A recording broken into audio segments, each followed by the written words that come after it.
Hey guys, welcome back to my channel. ಇವತ್ತು ನಾನು ಮಾಡಿದ್ದೆ ತುಂಬ ಈಸಿಯಾಗಿರುವಂಥ ಫಿಶ್ ಫ್ರೈ. ಬನ್ನಿ ನೋಡೋಣ ಹೇಗೆ ಮಾಡೋದು ಅಂತ. ನಾನು ಫಿಶ್ನ ಎರಡು ಸೈಡ್ ಈ ಥರ ಕಟ್ ಮಾಡ್ತಿದ್ದೀನಿ.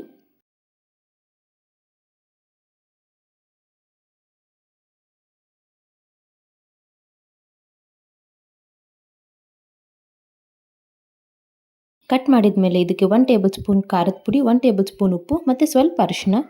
ಉಪ್ಪು ಖಾರ ಎಲ್ಲ ಫಿಶ್ಗೂ ಅಂಟೋ ಥರ ಚೆನ್ನಾಗಿ ಮಿಕ್ಸ್ ಮಾಡ್ಕೊಳ್ಳಿ. ನಿಮಗೆ ನೀರು ಹಾಕಬೇಕು ಅನಿಸಿದಾಗ ನೀರು ಹಾಕಬೇಡಿ. ಇದಕ್ಕೆ ಹುಣಸೆ ಹುಳಿ ಹಾಕಿ. ನಾವು ಈ ಫಿಶ್ ಫ್ರೈ ರೆಸಿಪಿಗೆ ಎಲ್ಲೂ ನೀರು ಹಾಕ್ತಿಲ್ಲ. ಇಫ್ ನಿಮಗೆ ನೀರು ಹಾಕಬೇಕು ಅನಿಸಿದಾಗ ಹುಣಸೆ ಹುಳಿ ಹಾಕಿ. ನಾನು ಸ್ವಲ್ಪನೇ ಹುಣಸೆ ಹುಳಿ ಹಾಕಿ ಮಿಕ್ಸ್ ಮಾಡ್ತಿದ್ದೀನಿ. ಚೆನ್ನಾಗಿ ಕೋಟ್ ಮಾಡಿದ್ದಾದಮೇಲೆ ಇದನ್ನು ಫ್ರಿಜ್ಜಲ್ಲಿಟ್ಟು ಒಂದು 30 ಮಿನಿಟ್ಸ್ ಮ್ಯಾರಿನೇಟ್ ಮಾಡ್ಕೊಳ್ಳೋಣ. ಇದು ಜಾರ್ಗೆ ಅರ್ಧ ಹಿಡಿ ಆಗುವಷ್ಟು ಬೆಳ್ಳುಳ್ಳಿ, ಸ್ವಲ್ಪ ಶುಂಠಿ ಮತ್ತು ಬಿಸಿ ನೀರಲ್ಲಿ ನೆನೆಸಿರುವಂಥ ಬ್ಯಾಡಗೆ ಮೆಣಸಿನ್ಕಾಯಿ ಹಾಕ್ತಿದ್ದೀನಿ. ನೀರು ಹಾಕ್ತಿರೋ ಹಂಗೆ ತರ್ತರಿಯಾಗಿ ರುಬ್ಕೊಳ್ಳೋಣ. ಈಗ ಇದಕ್ಕೆ 1.5 ಟೇಬಲ್ ಸ್ಪೂನ್ ಆಗುವಷ್ಟು ಧನಿಯಾ ಪುಡಿ, ಟೇಬಲ್ ಸ್ಪೂನ್ ಪೆಪ್ಪರ್, ಅರ್ಧ ಟೇಬಲ್ ಸ್ಪೂನ್ ಜೀರಿಗೆ, ಸ್ವಲ್ಪ ಓಂಕಾಳು, ಸ್ವಲ್ಪ ಹುಣಸೆ ಹುಳಿ ಹಾಕಿ ನುಣ್ಣಗೆ ಪೇಸ್ಟ್ ಥರ ರುಬ್ಕೊಬೇಕು. ಈಗ ಒಂದು ಪಾತ್ರೆಗೆ ಈ ಪೇಸ್ಟ್ ಹಾಕಿ ಇದಕ್ಕೆ 1 ಟೇಬಲ್ ಸ್ಪೂನ್ ಕಾರ್ನ್ಫ್ಲೋರ್. ಇಫ್ ನೀರು ಬೇಕು ಅಂದರೆ ಹುಣಸೆ ಹುಳಿ ಹಾಕಿ ಚೆನ್ನಾಗಿ ಮಿಕ್ಸ್ ಮಾಡ್ಕೊಳ್ಳೋಣ.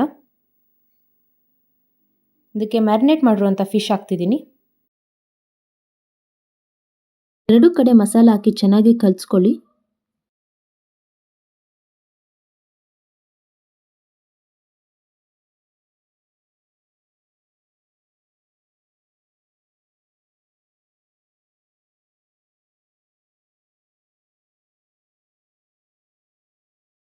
ಒಂದು ಹೆಂಚು ಬಿಸಿ ಮಾಡಿ ಅದಕ್ಕೆ ಸ್ವಲ್ಪ ಎಣ್ಣೆ, ಕರಿಬೇವು ಸೊಪ್ಪು ಹಾಕ್ಕೊಂಡು ಒಂದೊಂದೇ ಫಿಶ್ನ ಫ್ರೈ ಮಾಡ್ಕೊಳ್ಳಿ.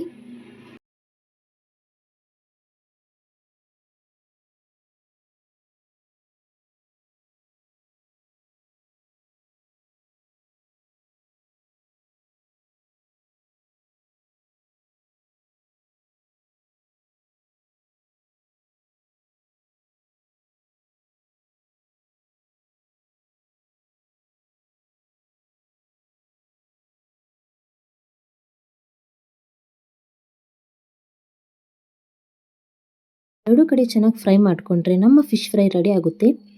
ಈ ಫಿಶ್ ಫ್ರೈ ಮಾಡೋದಕ್ಕೆ ನಿಮಗೆ ಮಿನಿಮಮ್ 30 to 40 ಮಿನಿಟ್ಸ್ ಅಷ್ಟೇ ಆಗುತ್ತೆ.